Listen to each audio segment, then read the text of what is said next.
السلام عليكم ورحمة الله وبركاته. إن الحمد لله نحمده ونستعينه ونستغفره ونعوذ بالله من شرور أنفسنا وسيئات أعمالنا. من يهده الله فلا مضل له ومن يضلله فلا هادي له، وأشهد أن لا إله إلا الله وحده لا شريك له، وأشهد أن محمدا عبده ورسوله.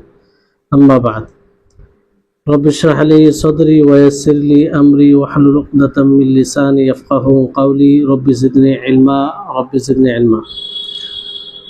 সম্মানিত আজকের শেখুল ইসলাম ইবনে তাইমিয়া রাহিমাহুল্লাহ তার একটি অন্যতম বই আল আকিদাতুল ওয়াসিতিয়ার ধারাবাহিক ক্লাস প্রায় আজকে 60 নম্বর পর্বে উপস্থিত। সুপ্রিয় ভাই সকল ও সম্মানিতা বোন, সর্বপ্রথম আল্লাহ তাবারক ওয়া তাআলা আমরা কৃতজ্ঞতা প্রশংসা করি যে তিনি আমাদেরকে এত দূর পর্যন্ত আসার এবং এই পর্যন্ত অনড় থাকার তৌফিক দিয়েছেন, যেটি আল্লাহ তাবারক ওয়া তাআলার বিশেষ অনুগ্রহ, তার দয়া।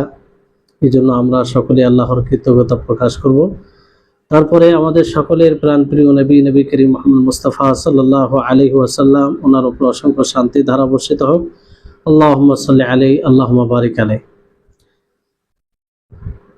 আমাদের যে চলমান বিষয় ছিল সেটি হচ্ছে যে সালাফে সালেহিন অর্থাৎ আহলুস সুন্নাহ ওয়াল জামাতের একটি নীতি, যে তারা মানুষকে সৎ কাজের আদেশ করেন এবং অসৎ কাজ থেকে বাধা দেন। তো এগুলো নীতি তিনারা মেনে চলতেন। জি, আর এই বিষয়ে আমরা বেশ কিছু কথা জেনেছিলাম। আজকে একটি এর সাথেই সংশ্লিষ্ট বিষয়, যেটা খুবই গুরুত্বপূর্ণ, আর সকলে একটু মনোযোগ দিয়ে শুনবেন, ইনশাআল্লাহ খুবই কাজে লাগবে আর নীতিগত। যে আমর বিল মারুফ ওয়ান নাহি আনিল মুনকার, মানুষকে সৎ কাজের আদেশ, অসৎ কাজ থেকে নিষেধ, এটা কারা করবে? এটা করার জন্য শর্ত কি? শরীয়তের মানদণ্ডে, শরীয়তের আলোকে কিছু শর্তের দাবি রয়েছে, যে শর্তগুলো থাকলে এটা করবে, না থাকলে করবে না। বেশ কয়েকটি শর্ত রয়েছে, সেগুলো ইনশাআল্লাহ আমরা জানার চেষ্টা করব। প্রথম শর্ত হচ্ছে যে কোনো মানুষকে ভালো কাজের আদেশ করবে, মারুফের আদেশ করবে এবং মুনকার থেকে বিরোধিতা করবে। তো তার জন্য শর্ত হচ্ছে যে সর্বপ্রথম যে বিষয়ের হুকুম দিবে, যে বিষয়ের আদেশ দিবে, যে বিষয়ের কথা বলবে, সেই বিষয়টাকে জানবে, যে সেটাকে আসলে মারুফ, সেটাকে আসলে এমন কর্ম, এমন আমল, যে আমল দ্বারা আল্লাহ তাবারক ওয়া তাআলা সন্তুষ্ট হয়, যে আমলটি শরীয়তে প্রশংসিত, প্রশংসনীয়, এটা জানতে হবে তাকে। তারপরে তাকে সেটার হুকুম দিবে মানুষকে, না জেনে নয়। অনুরূপভাবে কোনো শরীয়ত বিরোধী কাজ মনে করে কাউকে যদি বাধা দেয়, তাহলে প্রথমে জানতে হবে যে আসলে এটা শরীয়ত বিরোধী। ধারণার উপরে ভিত্তি করে কিংবা অভ্যাসের উপরে ভিত্তি করে এটা বলা যাবে না, বরং শরীয়তের মানদণ্ডে সে জানবে যে এটা আসলে মুনকার, আসলে শরীয়ত বিরোধী কাজ। যখন এটা নিশ্চিত হয়ে যাবে যে এটা মুনকার কাজ, এটা শরীয়ত বিরোধী কাজ, তখন সে বলবে যে এটা করিও না, এটা করতে গেলে আল্লাহ তাআলা অসন্তুষ্ট হবে, পাপ হবে, গুনাহ হবে, শরীয়তকে শরীয়তকে উপেক্ষা করা হবে, তখন এটা বলবে।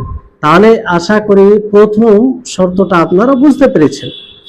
এটা মানুষের ইচ্ছা, মানুষের স্বার্থের উপরে নির্ভর করে না, যে আমাকে ভালো লাগে না, এই জন্য এটা মুনকার হয়ে গেল, শরীয়ত বিরোধী কাজ হয়ে গেল, এই জন্য মানুষকে বাধা দেবো না, এইভাবে চলে না।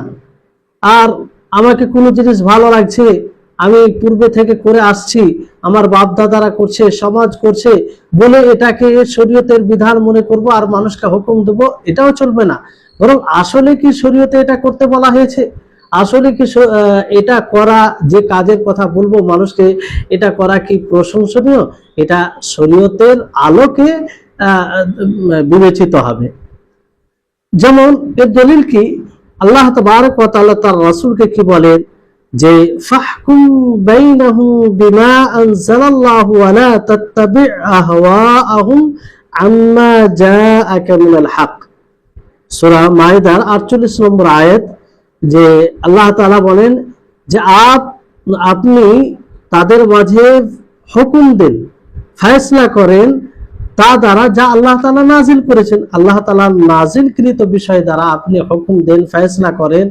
ওয়ালা তাত্তাবি আহওয়াআহুম, আর আপনি তাদের প্রবৃত্তির অনুসরণ করিয়েন না, হককে ছেড়ে, সত্যকে ছেড়ে, যে সত্য হকটা দেওয়া হয়েছে। তাহলে এখানে আল্লাহর নবীকে কিসের হুকুম দেওয়া হয়েছে?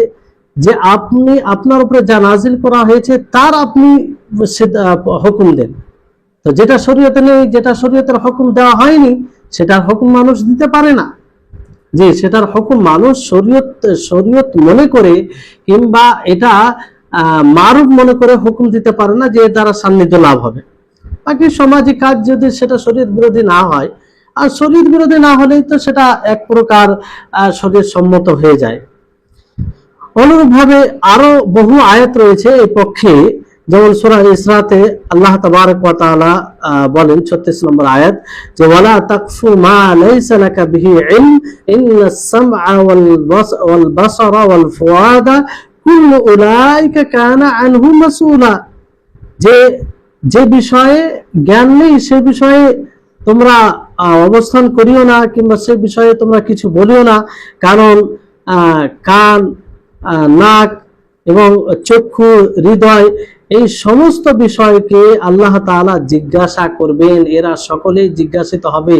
আল্লাহ তাআলা চক্ষুকে জিজ্ঞাসা করবে, আল্লাহ তাআলা কানকে জিজ্ঞাসা করবে, আল্লাহ তাআলা হৃদয়কে জিজ্ঞাসা করবে। ফলে যদি কোনো বিষয়ে না জানা থাকে তাহলে সেই বিষয়ে বলা যাবে না। কারণ আমরা জিহ্বা দ্বারা যদি এমন শরীয়তের বিষয়ে কথা বলে থাকি যেটা আসলে শরীয়তে নেই, তাহলে কিন্তু এর হিসাব দিতে হবে। অনুরূপভাবে আল্লাহ তাআলা সূরা নাহলের 116 নম্বর আয়াতে সেই একই কথা বলেন যে তোমাদের জিহ্বা যে মিথ্যা কথা বলে, ওই রকম তোমাদের জিহ্বা যেন মিথ্যা কথা না বলে। মিথ্যা কেমন? যে এটা হালাল, এটা হারাম, এটা হালাল, এটা হারাম। এতে কি হয়? আল্লাহর উপরে মিথ্যা বলা হয়। আর যারা আল্লাহর উপরে মিথ্যা কথা বলে, মিথ্যা অপবাদ লাগায়, তারা সফল হয় না, তারা সফল হয় না। তো কোন জিনিস ধরেন, আপনি কোন জিনিসের ব্যাপারে আপনার স্পষ্ট ধারণা নেই যেটা হালাল না হারাম, আর আপনি বলছেন এটা হালাল। কোন জিনিসের ব্যাপারে আপনার জানা নেই সঠিক মতো যে এটা হারাম, অথচ আপনি মানুষকে বলছেন যে এটা হারাম। তাহলে এইভাবে বলে আল্লাহর উপরে মিথ্যা কথা বলা হবে, আল্লাহর উপরে মিথ্যা কথা বলা হবে। আর যারাই এইভাবে আল্লাহর উপরে মিথ্যা কথা বলে তারা কখনো সফল কাম হয় না, তারা কখনো কি হয় না? সফল কাম হয় না। তো এই হচ্ছে, যেমন ধরুন যদি আপনি কোনো ব্যক্তিকে কোনো কাজ করতে দেখেন, কোনো আমল করতে দেখেন, তো আসল হচ্ছে সেখানে হেল মানে হালাল, সেটা করছে, কোনো আপত্তিকর বিষয় নয়, হালাল আসলে। আপনি তাকে বাধা দিতে পারেন না। আপনি যদি বলেন যে এটা হারাম, তো আপনাকে আগে দলিল দিতে হবে, জানতে হবে যে আসলে এটা হারাম। জি, যদি আপনার কাছে দলিল থাকে যে যে কাজটি করছে আপনার সামনে সে এমন কাজ করছে যে সেটা কোরআন হাদিস দ্বারা কিংবা কোনো দলিলের ভিত্তিতে সেটা হারাম মনে হচ্ছে, তখন আপনি তাকে বাধা দেবেন। নচেত কোনো দলিল না থাকলে আসল সেটা হালাল, মানে যে কোনো কাজ করছে হালাল। যদি হারামের দলিল থাকে তাহলে তাকে বলুন যে এটা এটা কি, এটা হারাম, এটা হারাম। দলিল যদি না থাকে আপনি দলিল বিহীন বলতে পারেন না কাউকে। জি, অনুরূপ ভাবে কাউকে কোনো জিনিস থেকে নিষেধ করতে পারেন না, কারণ আসল মানুষের এখতিয়ারে রয়েছে, মানুষ করতেও পারে নাও করতে পারে। যদি কোনো মানুষ না করে, কোনো নিষেধাজ্ঞা আপনার ধারণা অনুযায়ী নিষেধাজ্ঞা হয় কিংবা কোনো মানুষকে সতর্ক করতে চান, তো আসলে সেই বিষয়টি প্রমাণিত হতে হবে শরীয়তে। তাহলে আপনি বলবেন যে এটা করা যাবে না, এই থেকে তুমি বিরত থাকো, এটা করলে গুনাহ হবে। হ্যাঁ, কারণ আসল মানুষের এখতিয়ার আছে, সে করতে পারে, সবই করতে পারে। আপনি কোনো জিনিস থেকে যখন বাধা দেবেন তার দলিল থাকতে হবে যে আসলে সেটা করা যাবে না, এটা শরীয়তে ইসলামিয়তে নিষেধাজ্ঞা। জি। আর যদি আপনি কোনো যে ধরেন কোনো ব্যক্তিকে দেখছেন যে সে কোনো জিনিসকে ছেড়ে দিচ্ছে এই ধারণা করে যে সেটি মানে সেটি ইবাদত। আপনি ধরেন কোনো ব্যক্তিকে দেখছে যে কোনো জিনিসকে ছেড়ে দিচ্ছে, পরিহার করছে, প্রত্যাখ্যান করছে, আর যে দেখছে সে কিন্তু সেটাকে ইবাদত ভাবছে, তো তার জন্য এটা জায়েজ নয়, হালাল নয় যে তাকে ইবাদত হিসেবে বলবে যে তুমি কেন ছেড়ে দিলে, তুমি ইবাদতটি ছেড়ে দিলে। কারণ তার নিকটে আগে দলিল থাকতে হবে যে আসলে সেটি ইবাদত। ধারণার উপরে ভিত্তি করে বলা যাবে না। মানুষকে যে কোনো কাজ ভালো লাগতেই পারে, মানুষের কাছে যে কোনো কাজ পছন্দনীয় হতেই পারে, কিন্তু ভালো লাগা, পছন্দনীয় হওয়া মানেই ইবাদত হয়ে যায় না, বরং সেটি যে ইবাদত এর দলিল থাকতে হবে, তাহলেই আপনি বলতে পারেন যে আপনি এই কাজটি কেন ছাড়লেন, এটা তো ইবাদত, এর মাধ্যমে তো আল্লাহ তাআলার সন্তুষ্টি লাভ হয়। জি, আশা করি কথাগুলো বুঝতে পারছেন। তো এক কথায় দলিলবিহীন আপনি কথা বলতে পারেন। তো এর আগে আপনাদেরকে বলা হয়েছিল যে পার্থিব বিষয়ে মানুষের সাথে লেনদেন করতে গিয়ে আসল কি হালাল, সমস্ত জিনিস মানুষ করতে পারে, সবকিছু খেতে পারে, সবকিছু করতে পারে। এবার কোন জিনিস খাবে না, এর দলিল লাগবে। আমরা বলি যে শুয়োরের মাংস খেতে পাবে না, কারণ এর দলিল আছে, কোরআনে নিষেধ করা হয়েছে। আমরা বলি এরকম পশুর মাংস খাওয়া যাবে না যে পাঞ্জায় শিকার করে আক্রমণ করে খায়, তো তার মাংস খাওয়া যাবে না, কারণ এর দলিল আছে। দলিলবিহীন হারাম বলা যাবে না কোনো জিনিসকে। জি, কিন্তু আসল হালাল। যদি কারো কোনো বিষয়কে আমরা নিষেধ মনে করি, তাহলে এর জন্য দলিল লাগবে। আর ইবাদতের ক্ষেত্রে কি বলা হয়েছিল, যে আসল হারাম, সমস্ত কোনো ইবাদতই করা যাবে না। যদি কোনো মানুষ ইবাদত করে তাহলে তাকে দলিলের ভিত্তিতে করতে হবে, দলিল না থাকলে সে ইবাদত করতে পারে না। এজন্য আপনি আসলে ইবাদত করতে পারেন না, আপনার জন্য ইবাদত হারাম, এটা আপনাকে নিশ্চিন্তে বলতে পারি। তখন আপনি কি বলবেন যে এটা কি করে হয়, আল্লাহ তাআলা তো ইবাদতের জন্য আমাদেরকে সৃষ্টি করেছেন। জি, আল্লাহ তাআলা ইবাদতের জন্য সৃষ্টি করেছেন, আপনি ইবাদত করবেন। কোন ইবাদত করবেন? যেটা শরীয়তে প্রমাণিত, যেটা কোরআন ও হাদিস দ্বারা প্রমাণিত, সেটাই করবেন।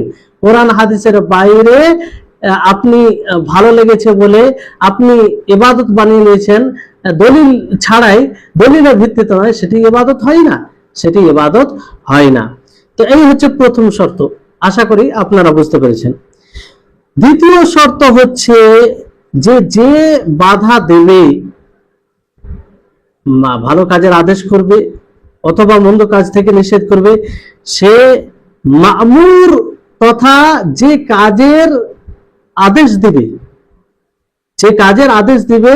সেই কাজের অবস্থাকে জানবে। মা'মুর মানে যাকে আদেশ দিবে আর কি, যাকে আদেশ দিবে তার অবস্থাকে জানবে। জি, তার অবস্থা কি জানবে মানে কি, যে যাকে বলবে, কোনো কাজের আদেশ করবে অথবা যাকে কোনো বিষয় থেকে বাধা দেবে এই মনে করে যে এটা করা হারাম, তার জন্য মুনকার শরীয়ত বিরোধী কাজ, তখন বাধা দেবে, কিংবা কোনো কাজ ইবাদত মনে করে কাউকে আদেশ করবে। তো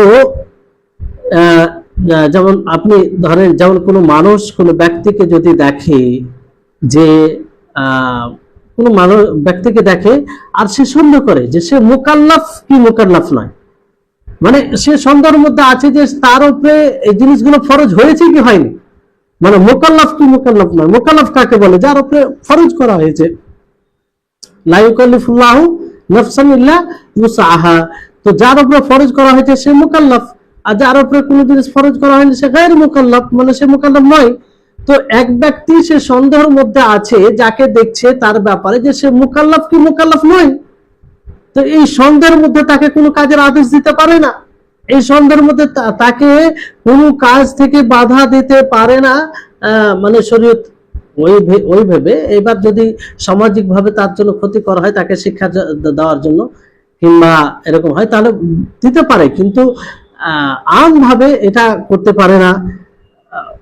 মানে এর জন্য কি দরকার রয়েছে, জানতে হবে যে সে মুকাল্লাফ, সে মুকাল্লাফ। জি, যেমন ধরুন একটা উদাহরণ, যে আপনি একজন ব্যক্তিকে রমজান মাসে দেখছেন যে সে দিবালোকে কিছু খাচ্ছে, আপনি দেখছেন, আপনি নিশ্চিত নয় যে সে ব্যক্তি মুকাল্লাফ কি মুকাল্লাফ না, সে মুসাফির হতে পারে, মুসাফির উপরে তো ফরজ নয়, সে পরে নামাজ রোজা রাখতে পারে, ওই সময় ফরজ নয়। তো আগে নিশ্চিত হবেন আপনি যে সে মুসাফির কি মুসাফির নয়, কিংবা সে অসুস্থ হতে পারে, তো আপনি জেনে তাকে নিষেধ করবেন, না জেনে নয়। আপনি সন্দেহের মধ্যে আছে যে সে মুকাল্লাফ কি মুকাল্লাফ নয়, আপনি এটা নিশ্চিত ভাবে না জেনে তাকে বাধা দিতে পারেন না, কিংবা হুকুম দিতে পারেন না, তাহলে এটা উদাহরণ দ্বারা বুঝতে পেরেছেন আশা করি। অনুরূপ ভাবে মুনকারের ক্ষেত্রে মানে মারুফের ক্ষেত্রে, উভয় ক্ষেত্রে এটা আপনি নিশ্চিত ভাবে জানবেন, তাহলে মামুর এর অবস্থাকে আপনি জানবেন। তৃতীয় শর্ত হচ্ছে যে মামুরের অবস্থা, মানে যাকে আপনি হুকুম দিবেন, তার অবস্থাকে জানবেন। ওই অবস্থায়, মানে যেটা কাজ করবে, যে কাজের ব্যাপারে আপনি বলবেন, সেটা আসলে করেছে কি করেনি, কিংবা সে করেছে কি করেনি, এটা ব্যাপারে নিশ্চিত হবেন। আপনি সন্দেহের ভিত্তিতে বলতে পারেন না। যেমন ধরেন, আপনি ফজরের নামাজ পড়ে বাড়ি গেলেন, তাকে বাড়িতে আপনি দেখছেন, দেখে আপনি তাকে বললেন এই ফজরের নামাজ পড়নি, আপনি এইভাবে বলতে পারেন না। আগে নিশ্চিত হন যে আসলে সে ফজরের নামাজ পড়েনি, তারপর বলবেন, নিশ্চিত হওয়ার পরে বলবেন। যেমন ধরুন কোন ব্যক্তি মসজিদে প্রবেশ করলো, তো মসজিদে প্রবেশ করলে তার বিধান কি, যে সে 2 রাকাত নামাজ পড়বে, তারপর বসবে, এটা বিধান, তাহিয়াতুল মসজিদ যাকে বলা হয়। তো যদি সে 2 রাকাত নামাজ পড়ে বসে, তাহলে তো কেউ বাধা দিতে পারে না, তাকে বলতে পারে না, আর তাকে হুকুমও দিতে পারে না, কারণ সে পড়েছে। আর তাকে মানে বকাঝকাও করতে পারে না। তো কেউ ব্যক্তিকে ধরেন দেখলো মসজিদে বসে আছে, কিংবা এসে বসে গেল, তাহলে মসজিদ বড় আছে, ভিতরে একটা অংশ আছে, বাইরে একটা অংশ আছে, কেউ ভিতরে গিয়ে আপনার সামনে বসে গেল, তো আপনি ডাইরেক্ট বলতে পারেন না যে তুমি নামাজ পড়ো তাহিয়াতুল মসজিদ। আগে আপনাকে জানতে হবে যে সে পড়লো কি পড়লো না, কারণ হতে পারে বাইরে, মসজিদের বাইরের অংশে পড়েছে, মসজিদ মানে ভিতরে একটা বাইরের অংশ, বারান্দা, ওটাও মসজিদ, ওখানে নামাজ হয়, ওখানে পড়েছে, তো ভিতরে গিয়েছে, এটাও তো হতে পারে। তা আপনি আগে জানেন নিশ্চিত ভাবে, হতে পারে বাইরে পড়ে সে ভিতরে ঢুকেছে, তা আপনি ওইভাবে তাকে বলতে পারেন না যে তুমি নামাজ পড়ো। আগে জানবেন যে আপনি কি নামাজ পড়েছেন, তাহিয়াতুল মসজিদ যেটা বলা হয় এটা কি পড়েছেন, এটা আগে আপনি জিজ্ঞাসা করে নিশ্চিত হবেন। যখন সে বলবে জিজ্ঞাসা করার পরেও যে না আমি পড়িনি, তাহলে আপনি তাকে বলবেন যে তাহলে 2 রাকাত নামাজ পড়ে নাও, কারণ এটা হাদিসে রয়েছে। আর যদি বলে যে হ্যাঁ পড়ে নিয়েছে, তাহলে তো কোনো খবরই নেই, আপনার যেটা উদ্দেশ্য ছিল সেটা পূর্ণ হয়ে গেছে পূর্বে। তো এই হচ্ছে এর দলিল কি, এর দলিল হচ্ছে নবী সাল্লাল্লাহু আলাইহি সাল্লাম তিনি খুতবা দিচ্ছিলেন জুমার দিনে। তো এক ব্যক্তি মসজিদে প্রবেশ করে, আর মসজিদে প্রবেশ করে বসে যায়। নবী করিম মুহাম্মদ সাল্লাল্লাহু আলাইহি সাল্লাম তাকে কি বললেন, সরাসরি বললেন না যে কুম সল্লি, যে দাঁড়াও তুমি নামাজ পড়ো, এইভাবে সরাসরি আল্লাহ নবী বললেন না, বরং আগে আল্লাহ নবী নিশ্চিত হলেন, জানতে চাইলেন, আর সল্লাইতা, তুমি কি নামাজ পড়েছো, তুমি কি তাহিয়াতুল মসজিদ নামাজ পড়েছো, যে 2 রাকাত নামাজ পড়তে হয়। সে ব্যক্তি বলল না আমি পড়িনি। তখন আল্লাহ নবী কি বললেন, যখন নিশ্চিত হয়ে গেল আল্লাহ নবী নিশ্চিত হয়ে গেলেন যে পড়েনি, তখন আল্লাহ নবী তাকে আদেশ দিলেন কুম, দাঁড়াও, ফাসাল্লি রাকাতাইনি ওয়া তাজুজু ফিহিমা, যে তুমি দাঁড়িয়ে 2 রাকাত নামাজ পড়ো। বুঝতে পেরেছেন বিষয়টি? এইটা দেখেন প্রথম যেটা দ্বিতীয় যেটা শর্ত, তৃতীয় শর্ত পার্থক্য কি? দ্বিতীয় শর্ততে কি বলা হলো, যখন সন্দেহ করা হবে, কোনো হুকুম দেওয়া হবে, কোনো বাধা দেওয়া হবে, তখন আপনি এটা জেনে নেবেন যে সে ওই জিনিসের মুকাল্লাফ কি মুকাল্লাফ নয়, তার উপরে ফরজ হয়েছে কি হয়নি, এটা জেনে নেবেন দ্বিতীয় শর্ততে। আর তৃতীয় শর্ততে কি বলা হয়েছে, যে সে করেছে কি করেনি এটার ব্যাপারে আপনি নিশ্চিত হবে। নিশ্চিত হওয়ার পরে আপনি বলতে পারেন, যেমন উদাহরণ দিয়ে আপনাদেরকে বোঝানো হলো। যেমন ধরেন ইবনে উসাইমিন রাহিমাহুল্লাহ তিনি একটি মানে তিনি বর্ণনা করছেন যে কিছু লোক ওনাকে বললেন যে কিছু মানুষ মনে করে যে কোরআনকে রেকর্ড করা, ক্যাসেটের মাধ্যমে কিংবা রেকর্ডের মাধ্যমে রেকর্ড করা এটা হারাম, এটা হারাম, কারণ এতে কোরআনের কি হয়, অসম্মান করা হয়, কোরআনের ইহানত করা হয়। তো এই জন্য কিছু মানুষকে বাধা দেয় যে তোমরা কোরআনকে রেকর্ড করিও না, হ্যাঁ রেকর্ড করিও না ক্যাসেটের মাধ্যমে কিংবা সেটি যাই হোক এরকমের মাধ্যমে। কারণ কি ভেবে তারা বাধা দিল, যে এটা মুনকার মনে করে, কারণ তারা মনে করলো যে এটা শরীয়ত বিরোধী। তা ইবনে উসাইমিন রাহিমাহুল্লাহ তিনি কি বললেন, যে তারা একটা জিনিসকে মুনকার মনে করছে অথচ সেটা মুনকার নয়, একটা জিনিস থেকে মানুষকে বাধা দিচ্ছে অথচ সেটা শরীয়তে নিষেধাজ্ঞা নয়। তো এই জন্য জরুরি তাদের জন্য আগে জানবে তারা যে এটা আল্লাহর দিনে মুনকার, এটা আল্লাহর দিনে কি নিষেধাজ্ঞা, এটা আল্লাহর দিনে এটা হারাম, এটা জানবে তারপর বলবে। জি, এটা ইবাদত ছাড়াও, যেমন উদাহরণ এটা ইবাদত ছাড়া কিছু উদাহরণ শুনেন। ইবাদতের মধ্যে এরকম রয়েছে যে যদি আমরা কোনো এমন ব্যক্তিকে দেখি যে সে ইবাদত করছে আর সে জানে না যে আল্লাহ তাআলা তাকে তার ইবাদতের হুকুম দিয়েছে, তা আমরা তাকে নিষেধ করব, কারণ আসল ইবাদতে কি, আসল ইবাদতে হচ্ছে হারাম, নিষেধাজ্ঞা। ইবাদত কে যদি দলিলবিহীন করে তাহলে আমরা তাকে বাধা দেব, যে কোনো ইবাদত করুক না কেন, তার যদি দলিল না থাকে আমরা বলবো যে এটি ইবাদত নয়। তবে জানতে হবে যে আসলে সেটি শরীয়তে প্রমাণিত নয়। আর যে ইবাদত করবে তার জন্য এটা জরুরি যে সে প্রমাণের ভিত্তিতেই ইবাদত করবে। মান আহদাসা ফি আমরিনা হাদা মা লাইসা মিনহু ফাহুয়া রাদ্দুন। আল্লাহ নবী বলেছেন, যে ব্যক্তি আমার শরীয়তে এমন কিছু জিনিস নতুন ভাবে সৃষ্টি করলো যেটা নেই, সেটা প্রত্যাখ্যাত, গ্রহণযোগ্য নয়। তাহলে আশা করি আপনারা তৃতীয় শর্ত বুঝতে পারলেন। চতুর্থ শর্ত কি? চতুর্থ শর্ত হচ্ছে যে কাজের আদেশ করবে মারুফ, ভালো কাজের আদেশ করবে, ভালো কাজের উপরে আদেশ করার প্রতি, এবং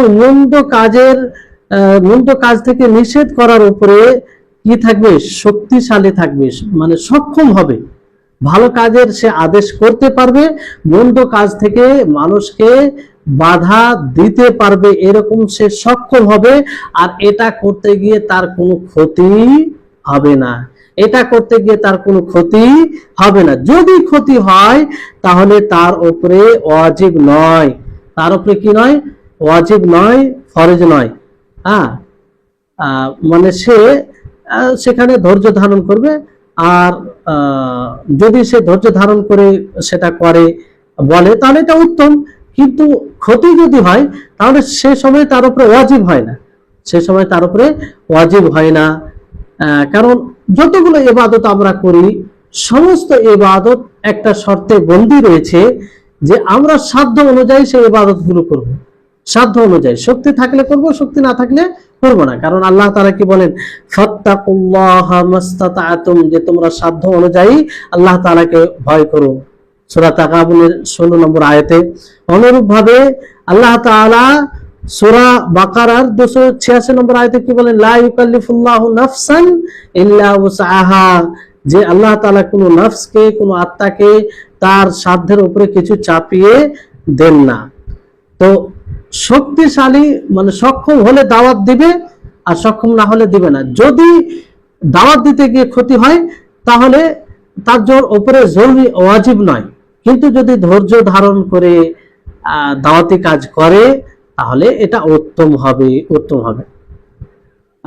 যেমন ধরুন কোন ব্যক্তি আশঙ্কা করছে,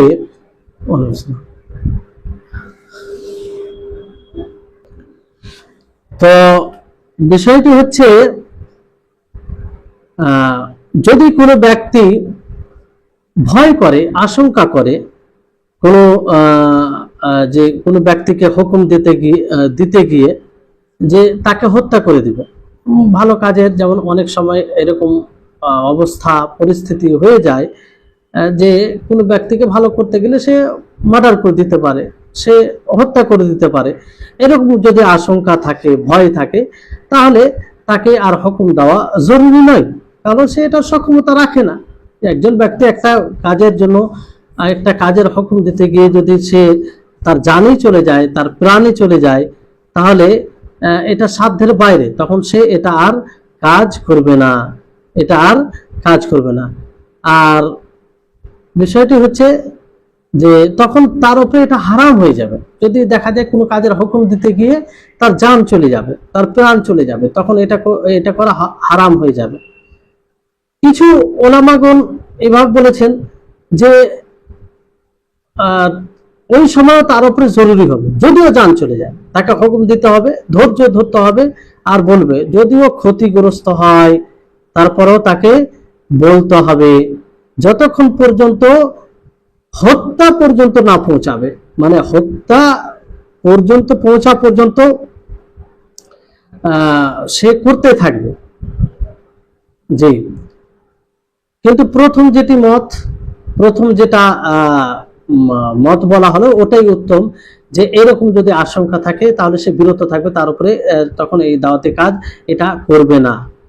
মানে কোনো কাজের বিশেষ কোনো হুকুম কে লক্ষ্য করে যদি হয়, যদি ধরেন যে হুকুম দিবে তার কোনো ক্ষতি হয়, যেমন তাকে হয়তো বন্দি করে রেখে দিল, তাহলে সে হয়তো আমর বিল মারুফ ওয়া নাহি আনিল মুনকার ছেড়ে দিবে এই ভয়ে, যে যেটা তার হতে পারে, মানে ওই আশঙ্কা, ওই ক্ষতির ভয়ে ছাড়বে সে সময়। আর যদি এরকম বিষয় না হয়, আর এটা মানে বাস্তবে হবে, এরকম ধারণাতে শুধু হবে না, বাস্তবে যদি এরকম হত্যা হওয়ার সম্ভাবনা থাকে তাহলে সে বিরত থাকবে। ধরেন এটা কখন পর্যন্ত, যদি এটা ইসলামের পথে, আল্লাহর পথে সংগ্রাম পর্যন্ত না পৌঁছায় ততক্ষণ পর্যন্ত।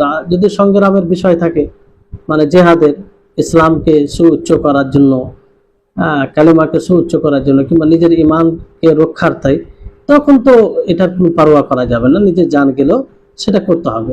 কিংবা এমনও হতে পারে যে আপনি যদি সুন্নাতের হুকুম না দেন, কিংবা বিদআত থেকে মানুষকে বাধা না দেন, চুপ থাকেন, চুপ্পি অবলম্বন করেন, তাহলে হতে পারে যারা বিদআতি তাদের ময়দানটা প্রশস্ত হয়ে যাবে এবং আহলে সুন্নাতের উপরে তারা চেপে বসবে, আর বিদআতটাই ছেয়ে যাবে। এরকম যদি অবস্থা হয়, তো ওই সময় সুন্নাতকে প্রকাশ করা এবং বিদআতকে স্পষ্ট করা জরুরি হয়ে যায়। কারণ এটা যদি এতে জান যায়, যদি এতে প্রাণ যায়, যদি এরকম অবস্থা হয়, কারণ এটা আল্লাহর পথে এক প্রকার জিহাদ, এটা আল্লাহর পথে এক প্রকার জিহাদ।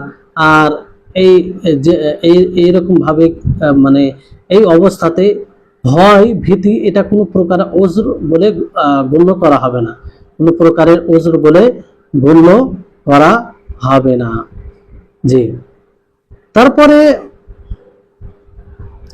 পঞ্চম শর্ত যেটা হচ্ছে যে আমর বিল মারুফ ওয়া নাহি আনিল মুনকার, মানে ভালো কাজের আদেশ দিতে গিয়ে মন্দ কাজে থেকে নিষেধ করতে গিয়ে যেন বড় ক্ষতি না হয়। বড় ক্ষতি না হয়ে যায়। যদি বড় ক্ষতি হয়ে যায়, দেখা যায় যে একটা ভালো কাজে আদেশ দিতে গিয়ে তার চেয়ে বড় ক্ষতি হয়ে যাচ্ছে, তাহলে সেক্ষেত্রে কিন্তু আর বলতে যাবে না, চুপ থাকবে, সে চুপ থাকবে। কারণ আসল উদ্দেশ্য হচ্ছে যে মুনকারকে দূরীভূত করা, ভালো কাজের আদেশ এবং মন্দ কাজ থেকে নিষেধ, এর উদ্দেশ্য কি? মন্দ কাজকে দূরীভূত করা। এবার দেখা যাচ্ছে এটা করতে গিয়ে আরো এর চেয়ে বড় অন্যায় হয়ে যাচ্ছে, বড় শরীয়ত বিরোধী কাজ হয়ে যাচ্ছে, তখন সে এটা থেকে বিরত থাকবে। তখন তার উপরে দাওয়াতি কাজ ফরজ নয়, কিংবা বিরত থাকাটাই তার জন্য জরুরি হয়ে যাবে, আর জায়েজ হবে না। তখন আদেশ দেওয়া এবং নিষেধ করা জায়েজ হবে না। জি, এই জন্য ওলামাগণ মুনকারের ইনকার, শরীয়ত বিরোধী কাজের যে ইনকার, অস্বীকার, এর কয়েকটি অবস্থা রয়েছে। আর এটা 4 অবস্থা থেকে খালি নয়। ভালো করে শুনবেন যে আমর বিল মারুফ ওয়া নাহি আনিল মুনকার, এই কাজটি যারাই করবে তাদের এই কাজটি 4 অবস্থা থেকে খালি নয়। 4 অবস্থা থেকে কোনো সময় কোনো একটা অবস্থা হবে, আর প্রত্যেকটা অবস্থার জন্য স্বতন্ত্র হুকুম রয়েছে, স্বতন্ত্র বিধান রয়েছে। একটা হয় সে এই কাজটি করতে গিয়ে মুনকার থেকে যখন বাধা দেবে, শরীয়ত বিরোধী কাজ করলে তা থেকে যখন বাধা দেবে, এই বাধা দিতে গিয়ে সেই নিষেধাজ্ঞা বিষয়টি একদম নিশ্চিহ্ন হয়ে যাবে, মানে দূর হয়ে যাবে, যেটা উদ্দেশ্য সেটা পূর্ণ হবে আর কি। এটা হয়, এটা হবে। দ্বিতীয় অবস্থা, না হয় সেটা যদি পুরোপুরি শেষ না হয়, পুরোপুরি সেই শরীয়ত বিরোধী কাজটা দূর না হয়, কমসে কম হালকা হয়ে যাবে, কমে যাবে, অতটা হবে না, কমে যাবে, এটা দ্বিতীয় অবস্থা। তৃতীয় অবস্থা, যে ধরেন একটা শরীয়ত বিরোধী কাজ করছে, তা বাধা দিতে গিয়ে মানে ওটা দূর হচ্ছে, কিন্তু ওই রকম আরেকটা শরীয়ত বিরোধী হচ্ছে, মানে বাধা দিতে গিয়ে আরেকটা শরীয়ত বিরোধী কাজ হয়ে যাচ্ছে, কিংবা আদেশ করতে গিয়ে শরীয়ত বিরোধী কাজ হয়ে যাচ্ছে, মানে ওই রকম, তাহলে এখানে বরাবর হয়ে আলো। এটা তৃতীয় অবস্থা।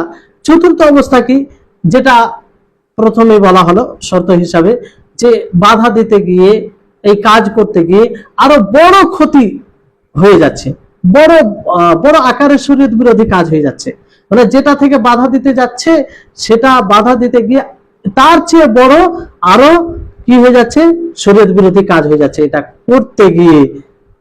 তাহলে এই 4টি অবস্থা।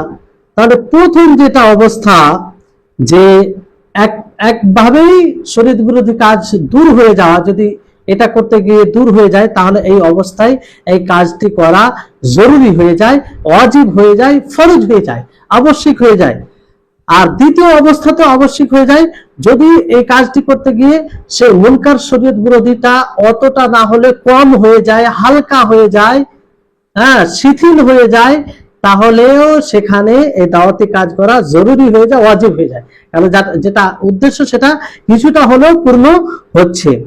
কিন্তু তৃতীয় অবস্থা, যেটা মানে শরীয়ত বিরোধী কাজ থেকে বাধা দিতে গিয়ে ওইটা দূর হলে কিন্তু আরেকটা, ওই বাধা দিতে গিয়ে আরেকটা তৈরি হচ্ছে, যেটা সমান সমান আরেকটা ওই রকমের শরীয়ত বিরোধী কাজ শুরু হচ্ছে। তো সেখানে ইখতিলাফ রয়েছে ওলামাগণের মাঝে, সেখানে ইখতিলাফ রয়েছে। জি, সেখানে কি রয়েছে, ইখতিলাফ রয়েছে, যে কি করতে হবে, অবস্থা অনুযায়ী কাজ করবে। আর চতুর্থ অবস্থা যেটা, যে এই কাজ করতে গিয়ে আরো বড় মুনকার হয়ে যাচ্ছে, বড় আকারের শরীয়ত বিরোধী কাজ হয়ে যাচ্ছে, তো সেই অবস্থায় মানে মুনকার থেকে নিষেধ করা, শরীয়ত বিরোধী কাজ থেকে নিষেধ করা হারাম হয়ে যায়, হ্যাঁ, হারাম হয়ে যায়। জি, তো কারণ শরীয়ত থেকে মানে মুনকার কাজ থেকে বাধা দেওয়া, আমর বিল মারুফ ওয়া নাহি আনিল মুনকারের উদ্দেশ্য কি? আমর বিল মারুফ ওয়া নাহি আনিল মুনকারের উদ্দেশ্য হচ্ছে যে মুনকারকে দূর করে দেওয়া, নিশ্চিহ্ন করে দেওয়া, শরীয়ত বিরোধী কাজকে নিশ্চিহ্ন করে দেওয়া, কিংবা হালকা হয়ে যাওয়া, শিথিল হয়ে যাওয়া, এটা কমসে কম হতে হবে। যদি এটা পূর্ণই না হয়, দেখা যাচ্ছে তার থেকে আরো বেশি হয়ে যাচ্ছে, তো যেহেতু উদ্দেশ্য পূর্ণ হয় না, ফলে সেখানে বিরত থাকবে। যেমন এর উদাহরণ, আপনারা এর উদাহরণ নিতে পারেন যে ধরেন কোনো ব্যক্তি ইচ্ছা করলো, কোনো ব্যক্তিকে কোনো এহসান করার আদেশ দেওয়ার ইচ্ছা করলো, অনুগ্রহ করার ইচ্ছা করলো। এবার কোনো অনুগ্রহ কোনো এহসান করার আদেশ দেওয়ার ইচ্ছা করলো, কিন্তু সে দেখছে যে এটা করতে গিয়ে সে হয়তো জামাতে নামাজই পড়বে না, এরকম বিষয় হতে পারে।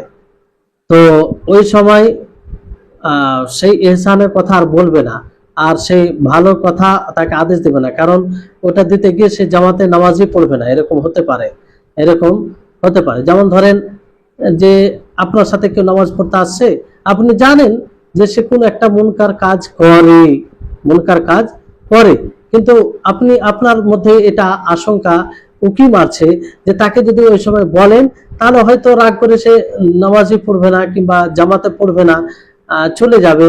তো ওই সময় আপনি চুপ থাকবেন, কারণ ওই সময় এটা কাজ করতে গিয়ে তার একটা ওয়াজিব জিনিস ছাড়ার কারণ হয়ে যাচ্ছে। তো এই হচ্ছে বিষয়। জি, মাশাআল্লাহ, বারাকাল্লাহু ফিক। তাহলে মুনকারের বিষয়ে যেমন আপনাদেরকে উদাহরণ দেওয়া হলো যে ভালো কাজের আদেশ দিতে গিয়ে আর একটা ভালো কাজ যেমন ছেড়ে দিচ্ছে, তো ওই ক্ষেত্রে যদি এরকম কারণ হয়ে যায় তাহলে মানে বিরত থাকবে, কারণ আরেকটি ওয়াজিব ছাড়ার কারণ হয়ে যাচ্ছে ভালো কাজের আদেশ দিতে গিয়ে। মুনকারের ক্ষেত্রে তাই ধরেন কোনো ব্যক্তিকে মুনকার থেকে বাধা দিতে গিয়ে আরো বড় সে মুনকার করে যাচ্ছে, মানে বাধা দেওয়ার কারণে। তো ওই অবস্থায় জায়েজ হবে না, তাকে নিষেধ করা জায়েজ হবে না, কারণ দুটোই অন্যায়।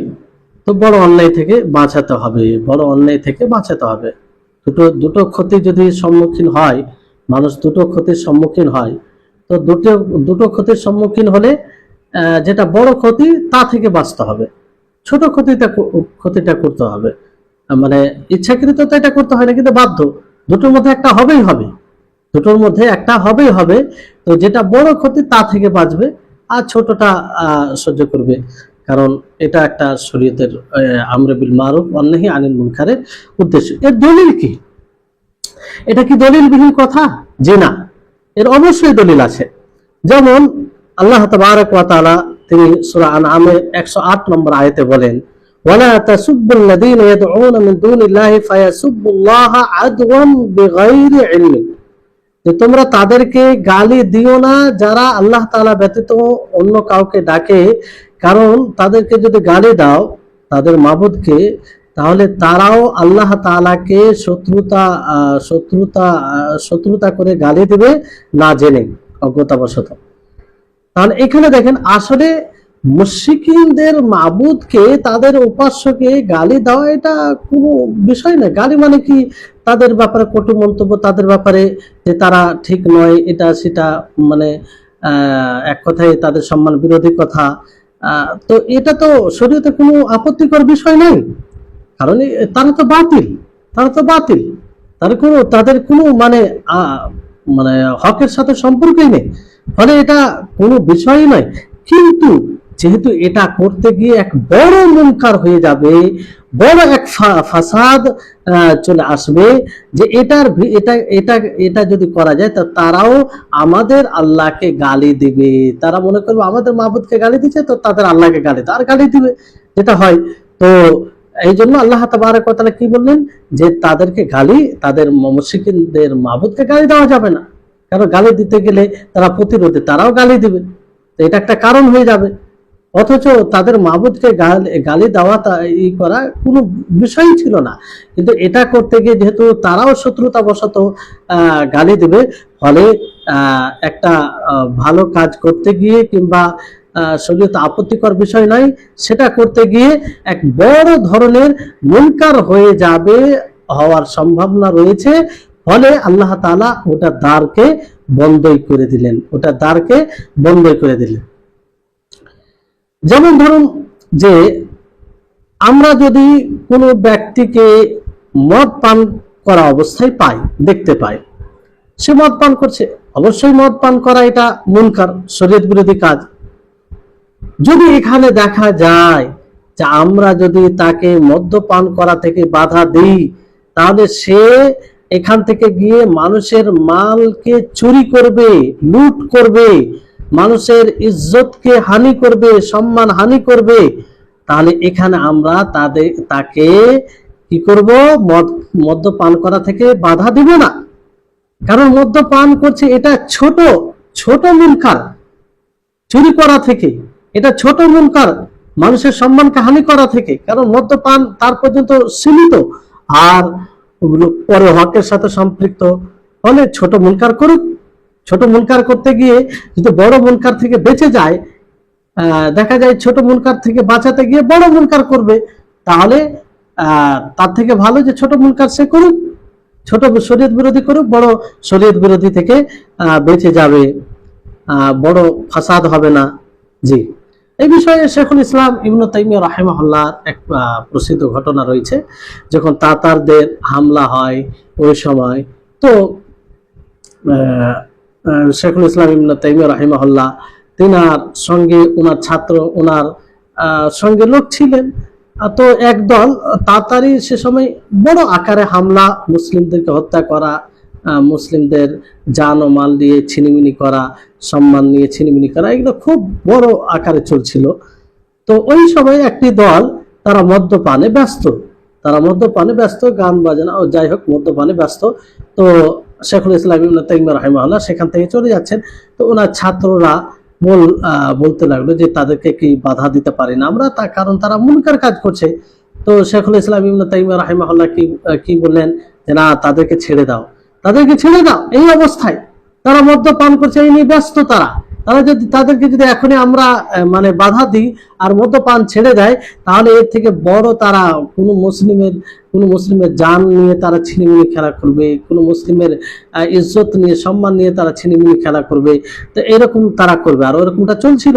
তো ফলে এটা ছোট মুনকার, যেটা পরবর্তীতে তারা করতে পারে তার সেই মুনকারে, সেই শরীয়ত বিরোধী কাজের তুলনায়।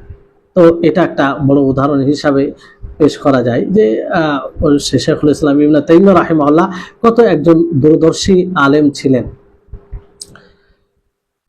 ষষ্ঠ শর্ত হচ্ছে যে এই আমির, মানে যে হুকুম দিবে, মানে হুকুম যে দিবে এবং যে বাধা দেবে, সে যেন, যে কাজের হুকুম দিবে সে যেন নিজেও পালন করে, আর যে কাজ থেকে মানুষকে নিষেধ করবে, আসলে সেটা শরীয়তে করা জায়েজ নয়, তা থেকে মানুষকে নিষেধ করবে, সেও যেন তা থেকে বিরত থাকে। মানে এমনটা নয় যে সে ভালো কাজের আদেশ দেবে আর সে নিজে করবে না, মন্দ কাজ থেকে মানুষকে বাধা দেবে আর সে মন্দ কাজ নিজে করবে, মানুষকে বাধা দেবে নিজে করবে, এরকমটা যেন না হয়। সে নিজেও পালন করে, এটা কিছু ওলামাদের নিকটে এটা শর্ত। আর এই শর্তের উপরে সবাই নেয়। কারণ বিষয়টি হচ্ছে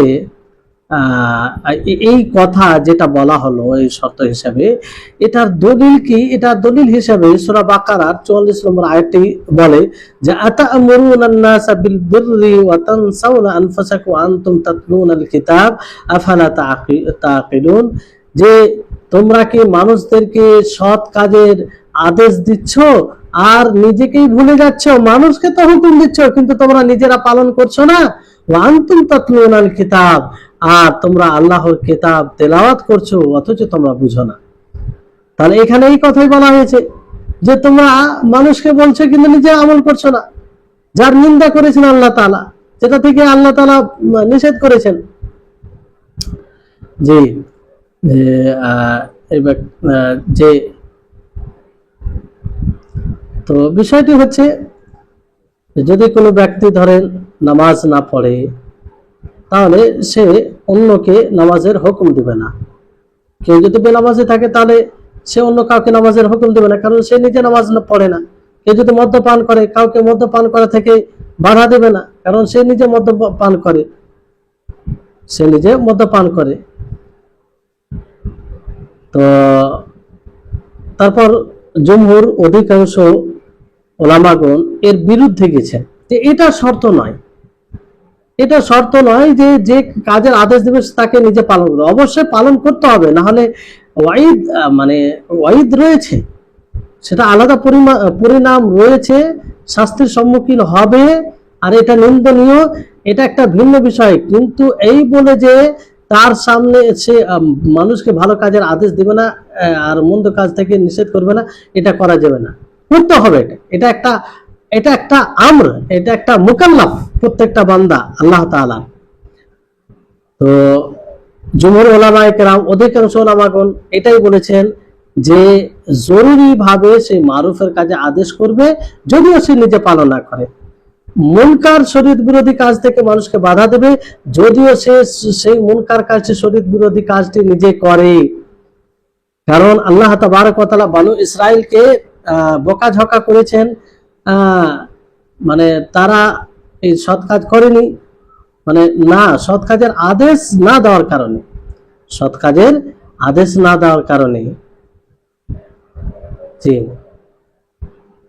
যে তারা সৎ কাজের আদেশ দেয়নি আর নিজেকে ভুলে গেছে, সৎ কাজের আদেশ দেয়নি এবং নিজেকে ভুলে গেছে, এর উপরে মানে আল্লাহ তাআলা বকাঝকা করেছেন। আর এটাই সঠিক। বিষয়টি হচ্ছে, দেখেন যে একজন বান্দা দুটো জিনিসের আদিষ্ট, দুটি বিষয়ের আদিষ্ট। একটি বিষয় কি, যে সে সৎ কাজ করবে, এটারও আদিষ্ট, আর সৎ কাজের আদেশ করবে মানুষকে, এটারও আদিষ্ট, এটারও আদিষ্ট।